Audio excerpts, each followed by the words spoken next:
friends, welcome back to incredibly useful exercises for the double bass, where we condition specific aspects of our performance in short, stolen moments. Today's the last in a 4-part series that explores how to frame a workout or performance. The frame is what we do before and after we play. We create a space that brings our mind, heart, and body fully to our work and ensures that each playtime begins and ends with gratitude, purpose, space, listening, balance, and beauty.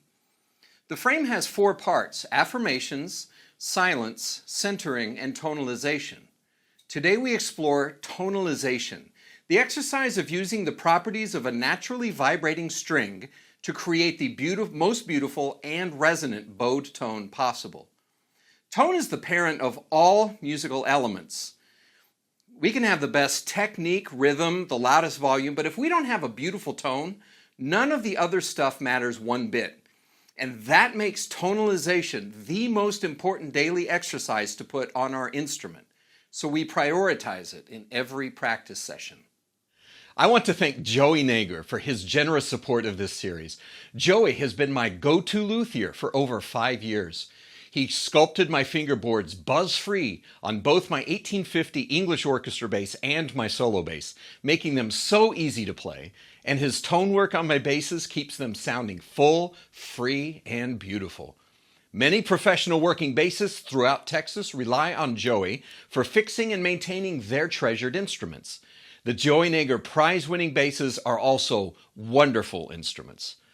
Please visit Joey's website listed below, and if you happen to be in the Houston area, pay him a visit to play his basses and to see how he can improve the playability and tone of your instrument. Tonalization is about 4 minutes long, has the highest expression rating at 6, mindfulness is 4, control is 3, and the rest are 0. We play tonalizations for 3 reasons: for the development, awareness, and exercise of the most natural, beautiful, and resonant bowed tone possible, and for the exercise of finding your voice as a musician, and for the exercise of observing and reproducing the natural behavior of a vibrating string. Tonalization is the last piece of our workout frame. The purpose of the frame is to bring our mind, heart, and body fully to our work. We want our work to be fun and creative, sure, but when time is tight, we need our work to be efficient, consistent, and fundamentally sound. I love the way that Sandor Ostlund describes it. Persistent, intelligent effort over time yields great results. So we start each workout by preparing our mind, heart, and body so that we can see clearly from day to day, over time, without distractions. We prepare our heart through affirmations. We prepare our mind through silence. And our body is prepared through centering. The last step before working out is to listen to and learn the instrument's voice, not create it. The instrument's voice is already perfect. A vibrating string is a perfect mechanism of nature and is exactly the same from day to day. I, however, am human and therefore a mess, and can often have maniacally different emotional swings daily. If I try to bring different energies to a string every day, before observing how the string behaves, I won't see any progress because I'll be out of touch with nature and trying to impose different energies in each workout. So to even myself out before I play, I spend a few minutes observing the properties of a naturally vibrating string. And then once I know how it behaves and can reproduce it with the bow, then I can intelligently transpose my emotions into the music. All I have to do to connect with the string is pluck it and listen. That's my tone model. There are 2 sounds when I pluck the string, the attack and the sustain. I ignore the attack and I listen to the sustain.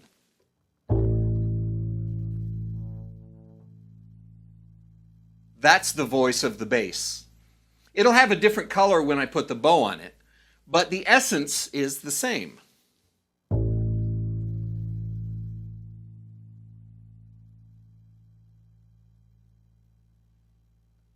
Hear how free the string sounds and the sustain. The sustain of the bass amazes me. No other string instrument has as powerful of an attack or as long of a sustain as the bass does. I listen until I can't hear it anymore. Often in workouts, I see students rush through this part because time is short. Try to hear out the string. There's so much to learn by watching the whole life cycle of a vibrating string. If you need to save time, I recommend playing it without repeats, but listen to the whole vibration.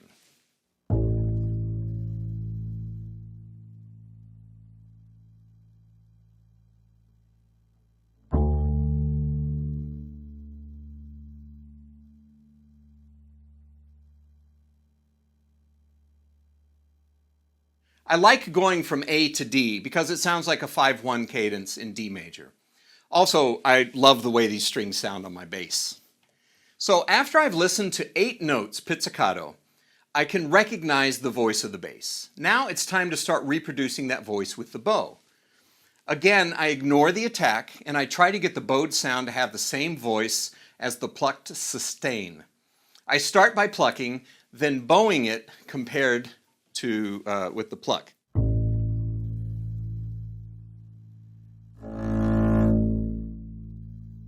Once they sound the same, then I remain arco. I start with bowing for one beat, and then I listen.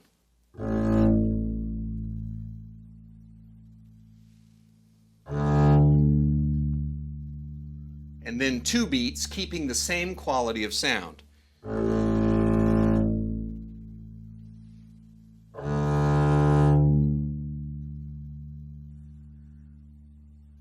And then listen to the natural sustain. 3 beats and listen.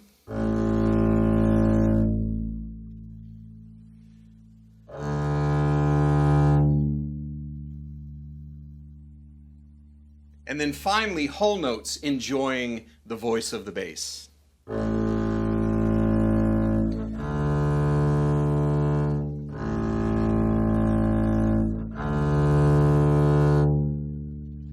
When I'm confident that my bowed voice is the same as the plucked voice, then I add 4 more plucked notes just to cement it.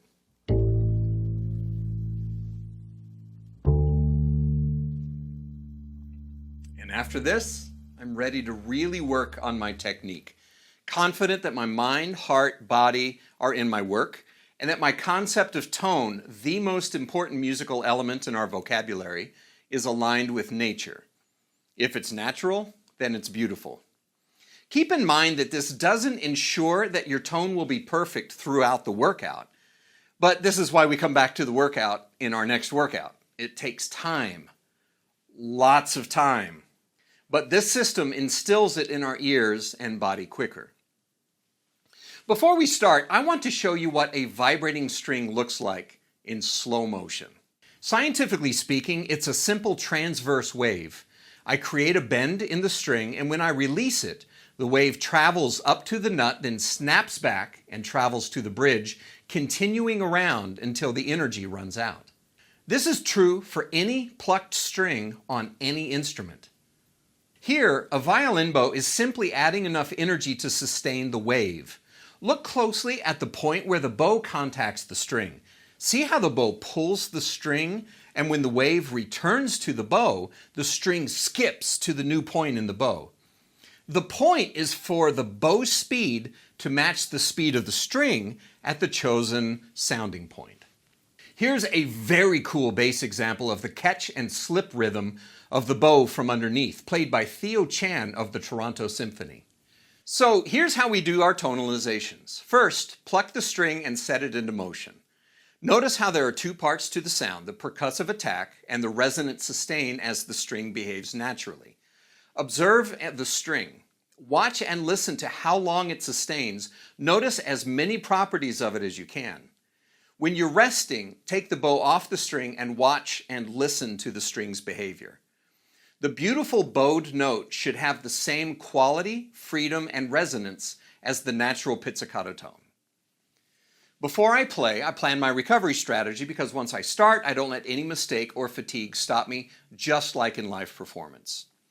I want to make my tone always beautiful, so I'll beware of any sounds that don't belong in a beautiful vibration.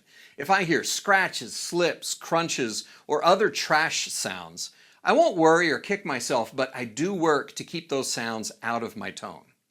I'll have better chances of keeping the trash sounds out with consistent practice, good conditioning, a solid understanding of how the tone works, and making sure that my equipment is in good condition.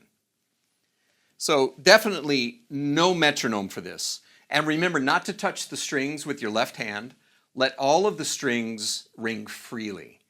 It's going to sound better in person than it will on the computer, so I'm not going to hold it out as much on the computer as I would in real life. But in real life, I do encourage you to literally listen to the pits until you cannot hear anymore. Okay. Ready? Play.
And that is tonalization.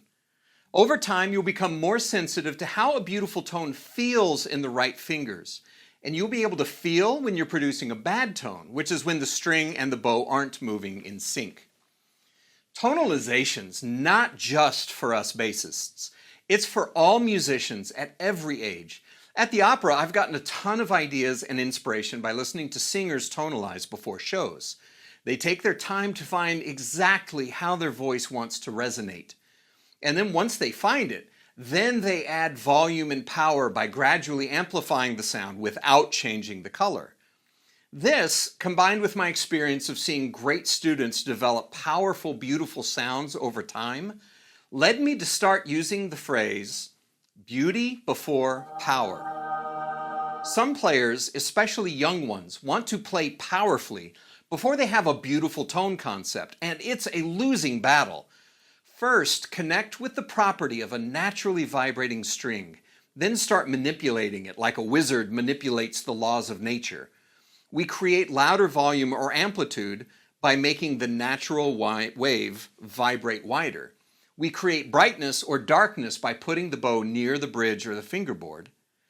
And we create power by adding weight, creating a downwards bend in the string, changing the wave. And it goes on, but it all starts with deep listening and a pure connection and understanding of the properties of a string vibrating all by itself. If you've got that connection, then you've got beauty, and now you're good to go. Thank you very much for joining me today. I hope you find tonalization as useful for your performance as it has been for mine. I present this in the way that I've used and benefited from it. I never intend to say that it's the only way to practice or approach this concept. You can adapt these ideas to your style of curiosity, conditioning, or teaching. Practice this and all exercises in this series in short, stolen moments, or incorporate them into your regular conditioning routine. Like and subscribe if you'd like to see more content like this, and leave any questions, comments, observations, success stories, or suggestions below. Please check out the incredibly useful exercises series of workout books available in paperback and ebook on the Amazon site in your country. I look forward to you joining me next time. Thank you, and be well, friends.